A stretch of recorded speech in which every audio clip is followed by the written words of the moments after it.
roar didn't sound like anything she'd heard on her street before. It wasn't the sputter of an old pickup or the dying cough of a neighbor's sedan.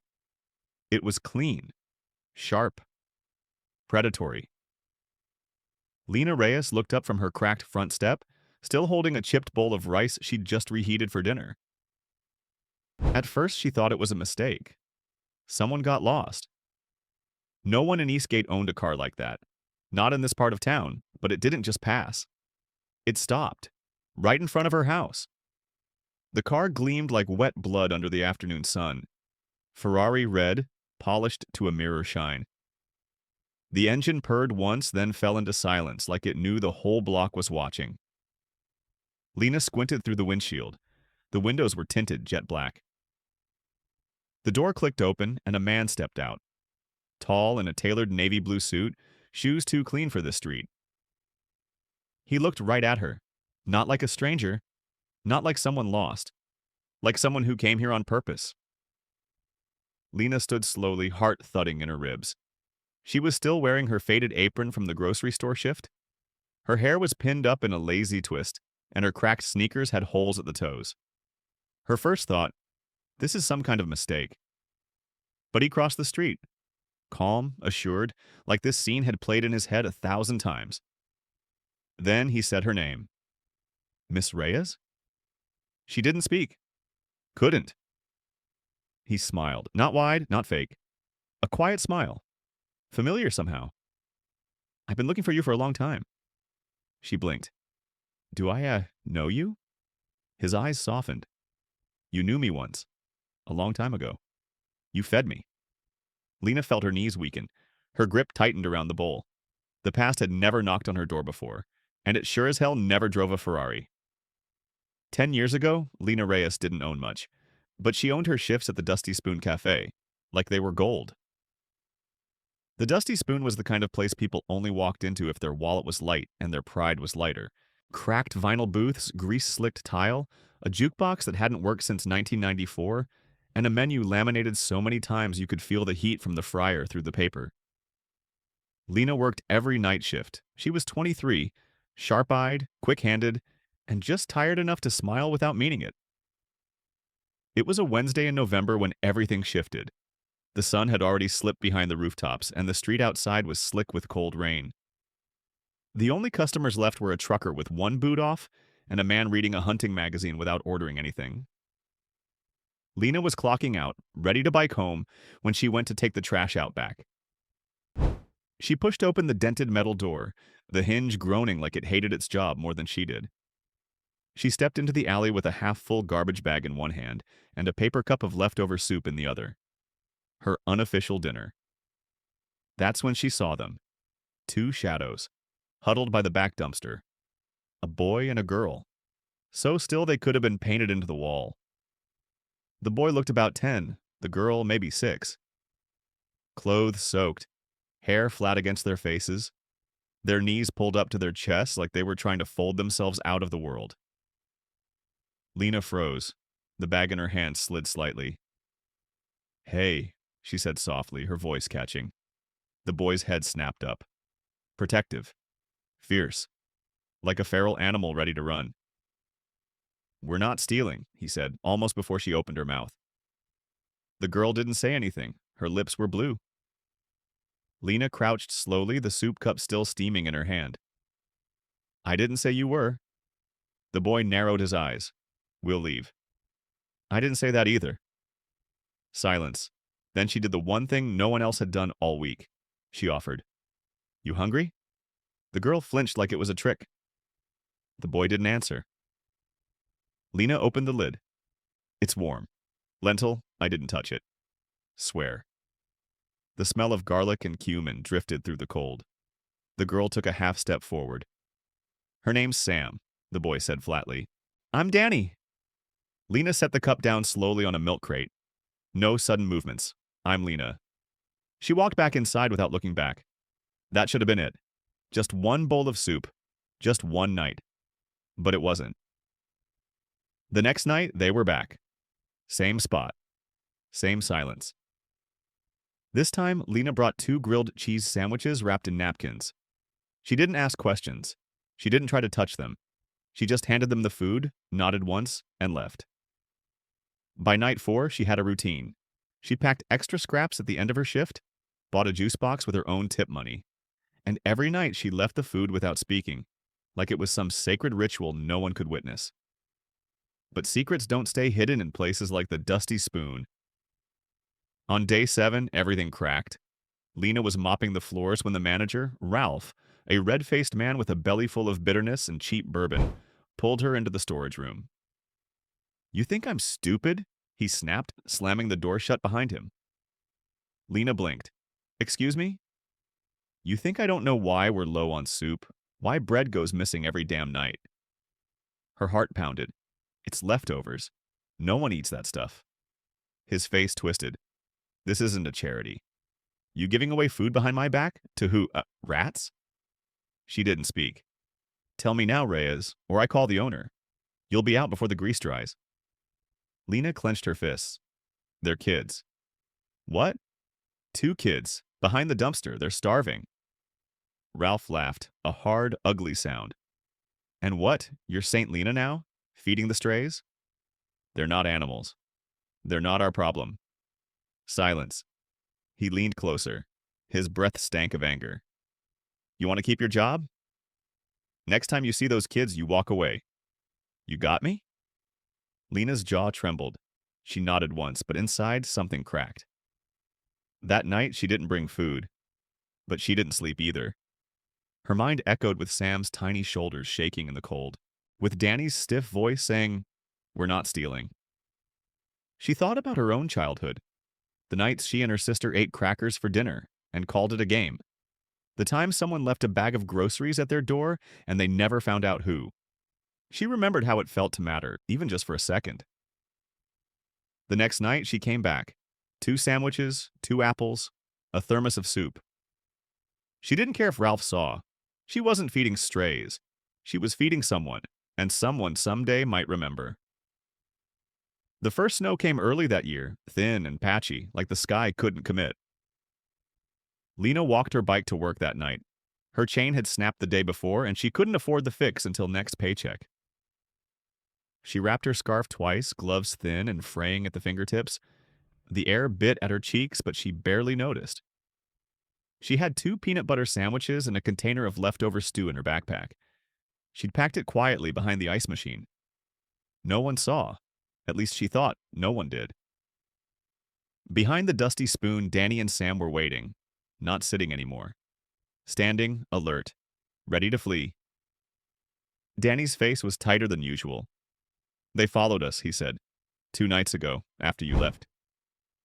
Lena's stomach sank. "Who?" He didn't answer, but his eyes said enough. She handed him the bag of food. Sam reached for it first, but Danny stopped her gently, checking the contents like he expected it to explode. Lena crouched. "Do you have a place to sleep?" He hesitated, then nodded toward the back of an abandoned print shop. "No heat," he said, "but it's dry. Mostly." Sam tugged at his sleeve. "She drew you something." Danny frowned, but let her hand go. Sam reached into her coat and pulled out a folded napkin, the kind from the cafe. Lena opened it slowly. Crayons. Shaky lines. It was her. A stick figure with curly black hair, handing a bowl to 2 smaller stick figures. Written in pink marker, in the corner, "Thank you for soup." Lena didn't cry. She never cried. But something caught in her throat like ice. "You're welcome," she whispered, and then she said the thing she hadn't meant to say. "I wish I could do more." The next morning, Ralph was already waiting. He stood by her locker, arms folded, lips curled into something between a smirk and a threat. "Nice drawing," he said. Her blood ran cold. He held up the napkin. "Sam's napkin. Found it in the alley. Sweet little art piece. Wonder who it's about." Lena snatched it from his hands. "You went through the trash?" He stepped closer. "I don't like being lied to." "I didn't lie. You think I don't see you? Playing hero with company food? I pay for it now, every night." "Oh, really?" He pulled out a crumpled receipt from his pocket and waved it in her face. 2 grilled cheese, 1 soup, 1 coffee. "You really think I don't track inventory?" Lena's voice sharpened. They're kids. He leaned in, nose inches from hers. They're liabilities. She laughed once, cold, bitter. You're scared of children now? He didn't blink. I'm scared of headlines, of the health inspector finding vagrants behind my building. They're not vagrants. They're not your problem. That's where you're wrong. Silence stretched between them like a wire ready to snap. Then Ralph said the one thing he couldn't take back. If you keep feeding them, you're gone. That night, Lena didn't bring food. She brought blankets. Hers, from her bed. She slipped around the back of the building, heartbeat a drum in her ears. The snow had started again, heavier now, fat flakes catching in her hair. She found Danny and Sam curled in the back corner of the print shop. Danny sat upright, trying to block the wind from his sister's tiny body. He looked older than 10 that night, like something in him had hardened for good. Lena didn't say a word. She just handed him the bag. He opened it. Blankets, socks, hand warmers. A thermos of warm water. His eyes flickered, not softened. Just confused. You're not scared? He asked. Lena shook her head. I'm furious. Why? Because this world treats kindness like it's contraband. Danny stared at her, silent. Then, finally, a whisper. You don't have to keep doing this. She gave him a tired smile. Yes, I do. But kindness has eyes on it. 2 days later, Lena was called into the manager's office. Not Ralph's. The owner's. A man she'd never met. Slick hair, expensive coat, too smooth smile. Miss Reyes, he said, pretending to look at her resume. You've been working here, 5 years? 6. Impressive, but lately we've had some concerns. He folded his hands. Security footage, inventory losses, reports of loitering, possibly minor trespassing. Lena said nothing. We've decided to make a staffing change. Her hands clenched in her lap. I'm being fired? He didn't say the word, just gave her a printout of a non-disclosure form and said, you can collect your last paycheck at the front. And for what it's worth? He paused. Those kids were lucky it was you. Then he stood. The meeting was over.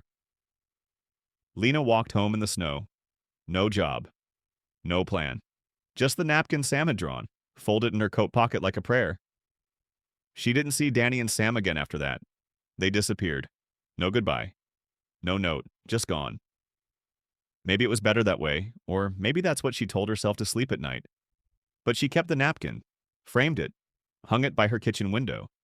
Because sometimes the only way to believe the world can change is to remember the night you tried. 10 years later, the Dusty Spoon Cafe was a ghost.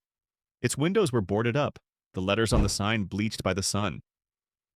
The only sound that passed it now was wind, and the occasional siren echoing off brick walls. Lena Reyes walked past it every Sunday.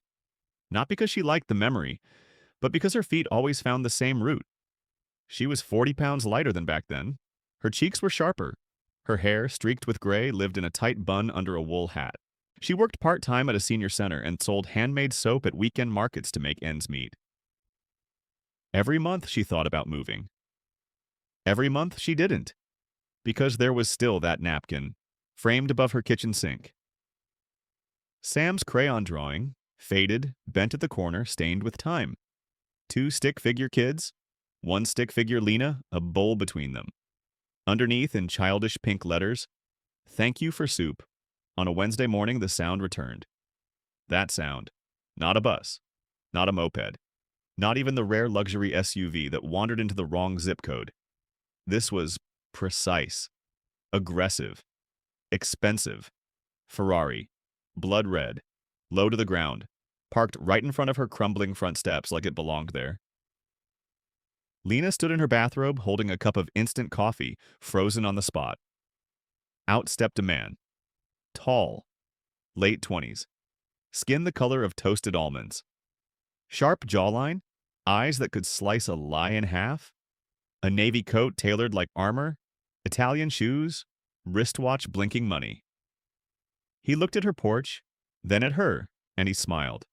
Not arrogantly, not politely. Soft, familiar, like a photograph that had come to life. You probably don't recognize me, he said. His voice was deeper now, richer. But the rhythm, she gasped. Danny? He nodded. She nearly dropped the cup. They sat at her kitchen table. He didn't touch his coffee, just stared at the napkin in the frame. You kept it, he said. I told myself I wouldn't cry, Lena said, already wiping tears. But here you are, looking like a Wall Street magazine cover. He chuckled softly. Not quite, but I've done okay. She studied him. Sam? She's good. Studying environmental engineering. She'll be the one saving the planet. And you? I built a food logistics platform. Started with a nonprofit, then a grant, then venture capital, then Walmart knocked. Lena blinked. You built something? Danny nodded. She shook her head in disbelief. I always knew you'd survive. But this? He leaned forward, gently pulling a thin envelope from his coat. I didn't come just to say thank you. Lena opened the envelope slowly, her fingers trembled. Inside, a property deed. She froze. Read it again. Her eyes darted to him. He smiled. The dusty spoon. I bought it, fully renovated. Kitchen's twice the size. Seating upgraded, and it's yours. Lena didn't breathe. Danny, I can't take... You already did. He gestured to the napkin. 10 years ago, you didn't just feed us, you looked at us, you saw us. I lost my job. You gave us a chance. I want to give one back. Lena sat in stunned silence. She touched the paper like it was made of fire. You're not just giving me a building, she whispered. You're giving me my dignity back. No. Danny stood. You never lost it. The world just stopped looking.